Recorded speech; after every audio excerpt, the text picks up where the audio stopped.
Hello friends, and welcome to Polymathematics.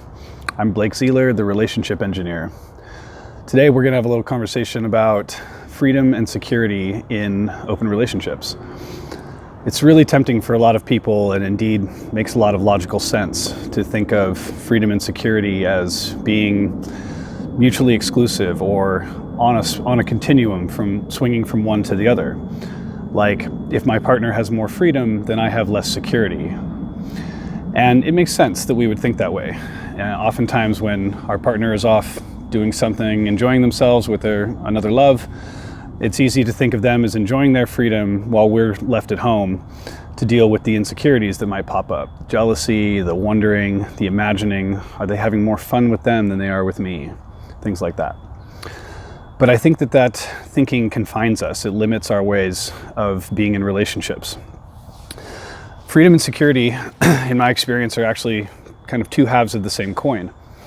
That is to say, we need both, and they can both exist at the same time. They don't exist in like a zero-sum spectrum where more freedom on one side equals less security on the other.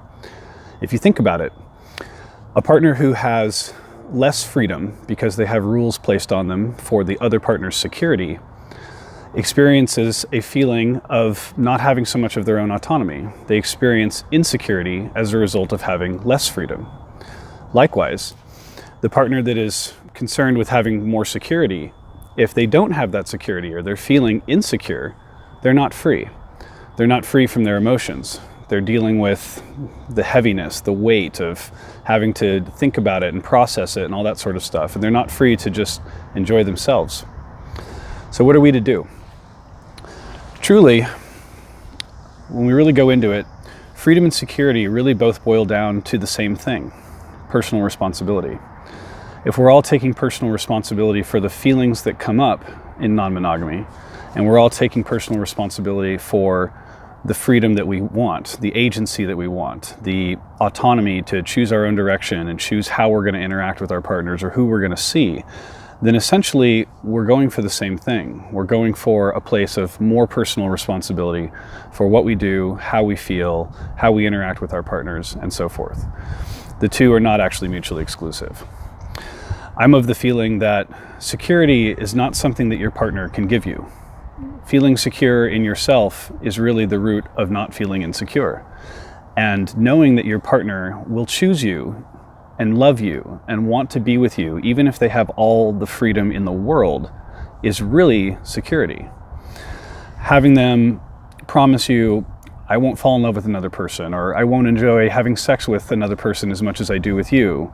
Those kind of promises might feel good in the short term, but they're kind of unrealistic when it comes down to it. Like, how can we promise such things? The heart goes where it wants. When it's connecting with someone, it has feelings. These things kind of follow naturally. That's part of loving someone. And similarly, feeling secure in any relationship kind of comes down to knowing that your partner will come back to you and knowing that they will care for you no matter how much fun or freedom they're enjoying.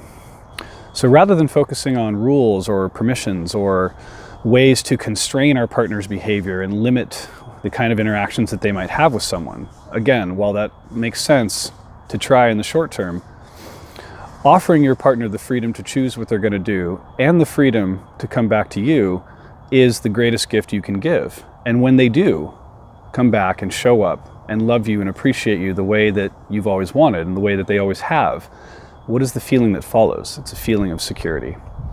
So rather than focusing on rules, I suggest to poly folks that they focus on affirmations, statements of intent, statements of feeling, statements of, I care for you this much, I want to be with you this much, I love you so much.